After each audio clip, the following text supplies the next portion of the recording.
Mahanadi serial next பிரேமோ என்ன மாதிரி என்ன ட்விஸ்டாக போகுதுன்னு பார்க்கணும். யமுனா எக்ஸாம் எழுத போகாம உட்காந்துட்டே இருக்காங்க. இப்போ நம்ம யமுனா கிட்ட வந்து கங்கா பயங்கரமா கோவப்படுறாங்க. என்னடி நினைச்சிட்டு இருக்க, எக்ஸாம் இருக்குன்னு தெரிஞ்சு எக்ஸாம் எழுத போகாம இருந்தா என்ன அர்த்தம்ன்றாங்க. ஏன்னா எனக்கு எக்ஸாம் எழுத பிடிக்கலன்னு சொல்றாங்க. உடனே சாரதா பயங்கர கோவப்பட்டு செம்மாண்டு அடிக்கிறாங்க.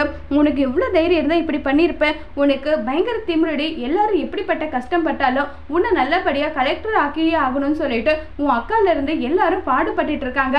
அது புரியாம நீ உன் இஷ்டத்துக்கு பண்ணிட்டு இருக்கேன்னு சொல்லிட்டு ரொம்பவே கோவப்பட்டெல்லாம் பேசிட்டு இருக்காங்க. இதை கேட்டதுமே ரொம்பவே கோவமா, நீங்க யாரை பத்தி எதனாலே பேசுங்க, ஆனா காவேரி அக்காவை பத்தி மட்டும் எதுவும் பேசாதீங்க. காவேரி அக்கா எனக்கு ரொம்ப பெரிய நம்பிக்கை துரோகம் பண்ணவங்க, அவங்கள பத்தி பேசாதுன்னு சொல்லி ரொம்ப கோவப்பட்டது. கங்கா பயங்கர கோவப்படுறாங்க. காவேரி பத்தி உனக்கு என்ன தெரியும் சொல்லு, காவேரி பத்தி உனக்கு என்ன தெரியும், எது தெரியாம நீ உன் இஷ்டத்துக்கு பேசிட்டு இருந்தா என்னன்னு சொல்றாங்க.